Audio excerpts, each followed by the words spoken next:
ଟିଟଲାଗଡ଼ ବିଜୁ ଜନତା ଦଳ ପକ୍ଷରୁ ସୁରେନ୍ଦ୍ର ସିଂ ଭୋଇଙ୍କୁ ସ୍ୱାଗତ ସମ୍ବର୍ଦ୍ଧନା, ବିରୋଧୀଙ୍କୁ କଡ଼ା ଜବାବ ଦେଲେ ଟୁକୁନି।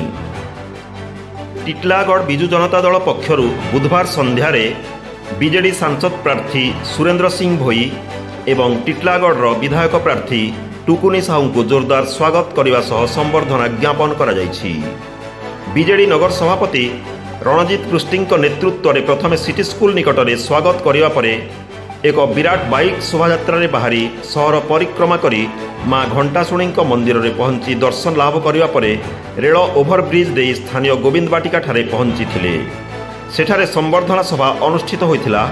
ଏହି ଅବସରରେ ବିଧାନସଭା ପ୍ରାର୍ଥୀ ଶ୍ରୀମତୀ ଟୁକୁନି ସାହୁ ଓ ସାଂସଦ ପ୍ରାର୍ଥୀ ଶ୍ରୀ ସିଂ ଭୋଇଙ୍କୁ ଟିଟଲାଗଡ଼ ନିର୍ବାଚନ ମଣ୍ଡଳୀରେ ସ୍ୱାଗତ ସମୟରେ ଦେଖିବାକୁ ମିଳିଛି ବିପୁଳ ଜନସମର୍ଥନ।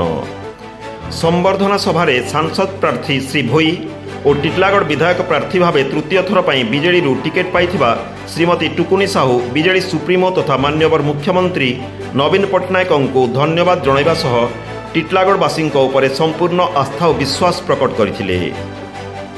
ଟିଟଲାଗଡ଼ରୁ ସଞ୍ଜୟ କୁମାର ନାୟକଙ୍କ ରିପୋର୍ଟ, ଡୁମାଣି ଟିଭି।